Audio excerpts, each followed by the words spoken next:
Pada zaman dahulu kala, hiduplah seorang janda dengan anak laki-lakinya. Kehidupannya sangat miskin, walau anak laki-lakinya berbentuk tak biasa. Tubuhnya lucu seperti kendil yang biasa digunakan untuk menanak nasi. Anak laki-laki sangat mirip dengan periuk yang biasa disebut kendil, maka ibunya memberi nama Jaka Kendil. Cerita ini diangkat dari legenda di Jawa Tengah. Ibu Joko Kendil tak pernah malu memiliki anak berbentuk seperti kendil. Dengan sabar dan ikhlas ibunya selalu menyayangi dan terus membesarkan Joko Kendil. Joko Kendil memiliki fisik yang berbeda dengan anak pada umumnya, tetapi Kendil tetap ceria dan menjalani kehidupannya dengan penuh rasa bahagia. Pada suatu ketika Joko Kendil mendengar ada sebuah pesta perkawinan dan Joko Kendil ingin datang dan melihat secara langsung.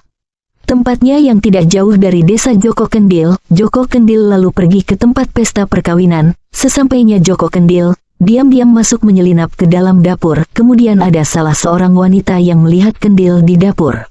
Wanita itu berucap, "Wah, kendil ini sangat bagus, sayang sekali kalau kendil ini dibuat untuk menanak nasi, alangkah baiknya jika aku isi dengan kue dan juga buah-buahan." Wanita tersebut tidak tahu bahwa sebenarnya kendil yang dilihatnya adalah seorang manusia. Setelah terisi penuh aneka kue dan buah-buahan, dengan cepat Joko Kendil berlari menggelinding. Seketika itu banyak orang yang menyaksikan melihat kendil aneh menggelinding di tengah-tengah pesta. Banyak orang berteriak dan ada juga yang berusaha menangkap kendil untuk dimiliki, tetapi dengan cepat Joko Kendil berlari menggelinding keluar untuk segera kembali pulang ke rumahnya. Joko Kendil berkata di dalam hatinya, "Untung tidak tertangkap, alangkah senangnya Joko Kendil yang sudah terisi penuh dengan berbagai macam-macam kue dan juga buah-buahan." Lalu, setibanya di rumah, Joko Kendil bercerita kepada ibunya, "Bu, aku pulang dengan banyak makanan." Sang ibu menjawab, "Dari mana kau mendapat makanan sebanyak ini?" Joko Kendil berkata dan menjelaskan dengan jujur menceritakan apa yang baru saja dialaminya. "Tadi aku datang ke pesta perkawinan di desa sebelah, terus aku masuk diam-diam ke dalam dapur, ternyata ada seorang wanita yang melihatku, disangka aku ini sebuah kendil," kata wanita tersebut. Wanita itu mengisiku dengan aneka buah dan macam-macam makanan. Tahun demi tahun berganti, kini Joko Kendil sudah tumbuh dewasa. Ia berkeinginan dan bercita-cita ingin menikah dengan seorang putri raja. Pada suatu hari Joko Kendil bercerita kepada ibunya, "Aku ingin menikah dengan seorang putri raja." Mendengar jawaban dari Joko Kendil, yang ingin menikah dengan putri raja, Ibu Joko Kendil kaget dengan permintaan anaknya. "Lamarkan aku dengan putri raja," dengan nada penuh memaksa kepada ibunya. Hari-hari Ibu Joko Kendil berpikir kebingungan dengan permintaan anaknya yang ingin menikah dengan putri raja. Suatu ketika Ibu Joko Kendil datang menemui sang raja dan berkata kepada sang raja, "Wahai Baginda Raja, kami datang kemari bertujuan untuk melamar salah satu putri Baginda Raja," dengan nada kehati-hatian. Sang raja lalu menjawab dengan penuh rasa terkejut, "Baiklah, tetapi aku akan menanyakan terlebih dahulu kepada ketiga putriku."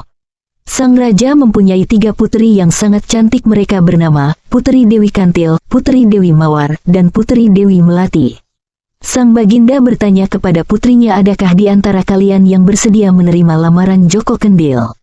Dewi Kantil menjawab, "Ayahanda, saya tidak sudi menikah dengan anak desa, apalagi miskin dan jelek."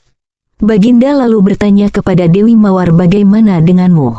Dewi Mawar berkata, "Maaf Ayahanda, apalagi saya. Saya pun tak sudi menikah dengan orang yang berbentuk aneh. Saya hanya mau menikah dengan seorang pangeran yang gagah tampan dan kaya raya," dengan suara penuh kesombongan. Sang baginda untuk ketiga kalinya bertanya kepada putrinya, yaitu Dewi Melati. Dewi Melati menjawab, "Ayahanda, saya mau menerima lamaran Joko Kendil. Maafkan hamba jika Ayahanda menerima dan merestuinya. Saya menerima Joko Kendil apa adanya." Dengan bingung dan penuh penasaran sang raja terdiam. Di dalam hatinya Baginda berpikir, apa yang membuat putriku mau dengan Joko Kendil? Baginda Raja berkata, "Aku merestuimu anakku." Keputusan Dewi Melati ini yang disampaikan kepada Ibu Joko Kendil. Akhirnya perkawinan Dewi Melati dan Joko Kendil pun tiba dengan penuh bahagia. Kebahagiaan Joko Kendil dan istrinya selalu terganggu oleh kedua kakaknya yang selalu menghina Joko Kendil. Kata Dewi Kantil, "Lihat, suami Dewi Melati jalannya menggelinding seperti tong sampah," dengan sengaja bicara keras agar terdengar oleh adiknya Dewi Melati. Dewi Mawar menambahkan, "Wajahnya buruk rupa, tubuhnya seperti tong sampah. Lebih tepat untuk pembuangan sampah." namun Dewi Melati selalu bersabar dan tabah menghadapi hinaan dari kedua kakaknya. Pada suatu hari, Raja mengadakan sayembara ketangkasan dan keterampilan menggunakan senjata sambil berkuda. Seluruh keluarga kerajaan menyaksikan lomba para prajurit. Akan tetapi Joko Kendil tidak terlihat di arena perlombaan karena sakit. Dewi Melati pun duduk sendirian. Teriakan para penonton begitu bersemangat bersorak ria saat melihat para panglima dan pangeran dari berbagai negeri memperlihatkan keahliannya dan juga keterampilannya.